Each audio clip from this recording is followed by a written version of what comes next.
Hi everyone, welcome back to the Book Brood, and we kept our promise. It was the last book haul of 2016, it is now 2017, and so we're going to do this unboxing. It was the Boxing Day sale at Book Outlet, so we took full advantage, and then we have some thrift store stuff to get through, so let's get in. Should we do that first, or should we do this first? Yeah, we've got these out, let's do these. Okay.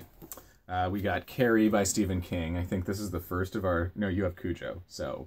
We've got some Stephen King. We just haven't read any of it yet. Yeah, read none of it. But this is one of his most famous ones here. And we've got the new movie remake cover, which is amazing. I actually don't mind the cover too much. Yeah. You want to do that? Yeah, so I saw a couple of booktubers talking about The Witch of Blackbird Pond by Elizabeth George Spear. And so when I saw it for $1, I mean, it's totally marked up and everything, but... I had to give it a shot. Apparently it has won the John Newbery Medal, so I have no idea what it's about, but I hear it is a classic. Right, so then you've got this one. Right, I have never heard of this one before, but this is Wasted by Maria Hornbacher, and this is a memoir about eating disorders.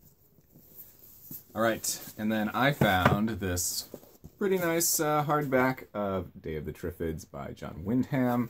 This is a really fun kind of, it's sort of a post-apocalyptic. The world becomes post-apocalyptic in the midst of things. It's about these moving plants that are poisonous and will eat you. And they're not really that much of a threat until one night just about everyone in the world goes blind. And so all of a sudden, they're very dangerous. I need to read that. That sounds so fascinating. And then I found a copy of this. It's a hardback of Fortunately the Milk by Neil Gaiman. I've heard a lot of things about that, and this is actually a comic sort of thing. So I've heard a lot of good things about this. I don't really know what it's about, but I'm excited. I guess it's... Oh, no, I guess it's just illustrated novel. So I'm excited about that.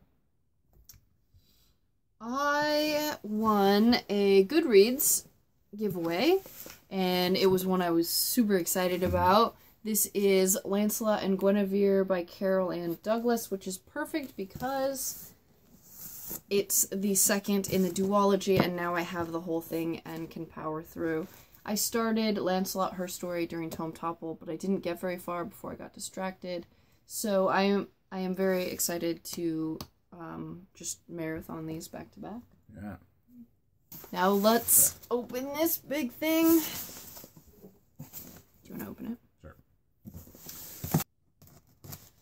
Most of the books I ordered were scratch dent copies because they were so much cheaper and I needed all of the books ever.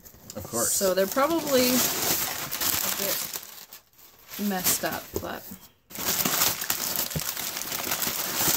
for like $2 or $3 a piece, you really can't go wrong. Alright, here's one of the first of mine, and it's Arpeggio of Blue Steel, Volume 4. I have 1 through 3. I've read just about all of, except for 8, that came out recently in the United States. But I really like this manga here, so I'm glad to have copies of it. And I have never been able to push myself through a manga before, but I am hoping to change that. And this is Orange by Ichigo Tagano. And I have heard that this is a great place to start if, you know, you're having trouble getting into the manga. Probably more of the drama. Yeah, so apparently, from what I know of the story, a girl gets a letter from her future self saying that this boy is going to come into your life and pretty much be nice to him and take care of him because he's not going to be with us for very long or something to that effect. And so she's like trying to rewrite her past, I guess. I see. And it sounds interesting. It's a duology, I believe.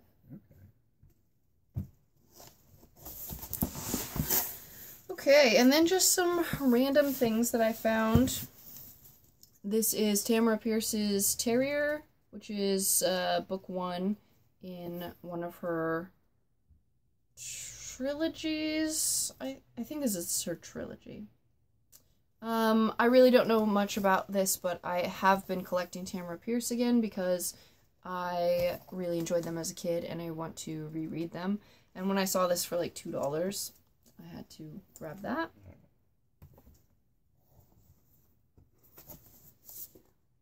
They only had book 2 in the Captive Prince trilogy. So I got book 2 from Book Outlet, and then I ordered book 1 and 3 from Book Depository, but only book 3 has come so far, so now I have book 2 and book 3, but I don't have book 1, and I don't know when it's going to be here, because the weather has been crazy, and shipment's been delayed.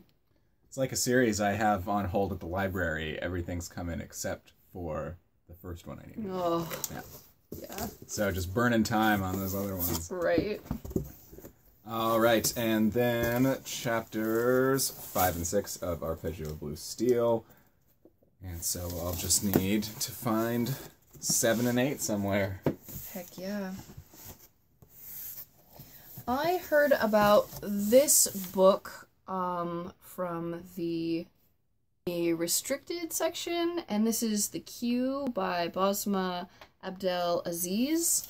Oh. Yeah. I was so excited to find this because I just heard of it the day before and then I checked and they had it. So basically this is a story about a city who is there's a big revolution or something, so they're under martial law or whatever, and nobody can do anything unless they get permission to do it. And so everyone's like in queue waiting to get permission to do things, but the gates never open. So they never come out like to see people to give them permission. So it's very satirical, but like a dark humor. Like one person has a bullet inside of them, like they're bleeding out and they need permission to remove the bullet. So they're waiting in line and their health is declining and they can't do anything with that. Anyways, I think it's going to be absolutely fascinating, and it is set in an unnamed Middle Eastern city. So cool. Yeah, I'm excited to get to that. Let's see. Okay, the next one is a hardback. None of these look scratched or bent up or anything. Good. They look really good. This is The Last Illusion by... I should have looked up how to say this name.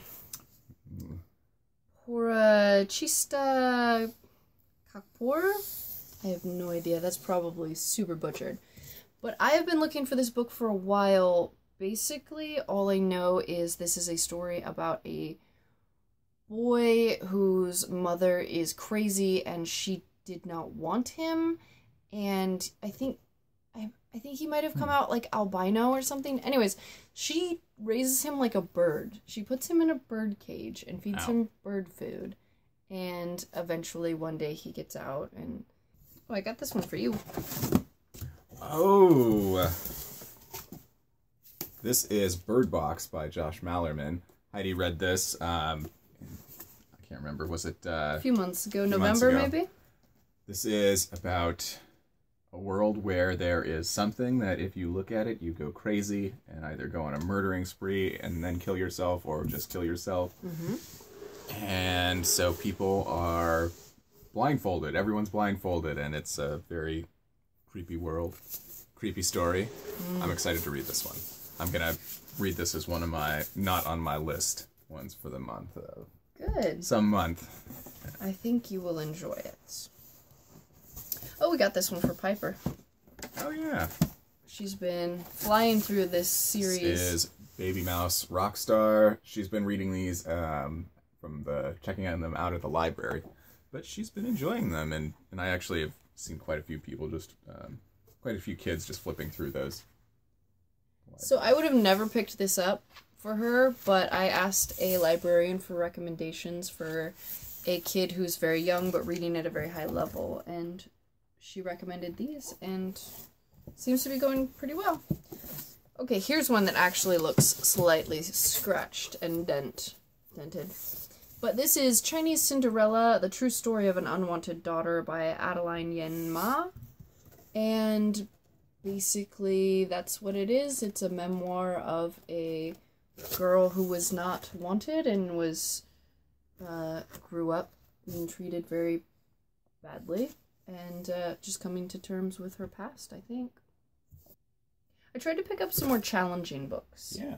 I feel like 2016 I read a lot of mindless YA, and I want to read more challenging things this year. Good goal. Yeah.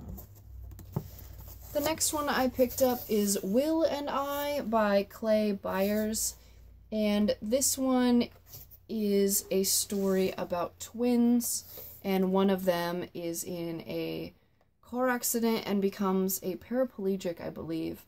And then it's, paralyzed from the eyes down. And he works very hard to basically rebuild his life, and it shows the differences between the two twins. Okay, let's see. This is In the Name of God, the true story of the fight to save children from faith-healing homicide by Cameron, how would you say that? Stouth? This is much bigger than I thought it was going to be. 430-ish pages. I am very interested in this. This is going to be really hard to read about, I'm sure, but basically the legalities of trying to fight to get children protected. So I'm sure that's going to be really hard-hitting, but very fascinating. And nonfiction, another nonfiction. I wanted to read more nonfiction this year. All right, 2 more. Girl in Glass by Deanna Fay. And this is a story about a woman whose baby is born preemie, and she has to have a lot of medical intervention and help, and then the insurance companies are fighting her because they're wanting to raise the prices for her entire company's healthcare because of her baby spending so much money, and then everyone else has to pay more. And basically it's a commentary on how much is a person's life worth, because people are mad that, she got that much money, and right, and they're having to pay more in their premiums, and right. Commentary on the American medical system also. Exactly. How messed up that is. And the last one I got is Moody Bitches, which I had not heard of before I found it on here, but this is by Julie Holland, and basically this sounds like angry feminist ramblings from a scientific point of view, I guess, and talking about, yes, your emotions are crazy, but that's because of these chemicals in your brain, and this is what's happening. And it says the truth about the drugs you're taking, the sleep you're missing, the sex you're not having, and what's really making you crazy. So it has really good reviews on Goodreads, and I'm excited to get to that. That actually sounds really interesting. Yeah. All right. There's our unboxing book haul. So if you have any comments on the books that we hauled, or want to let us know what you hauled, go ahead and leave us comments down below. Like the video, subscribe, all of that. See you next time, everyone. Bye.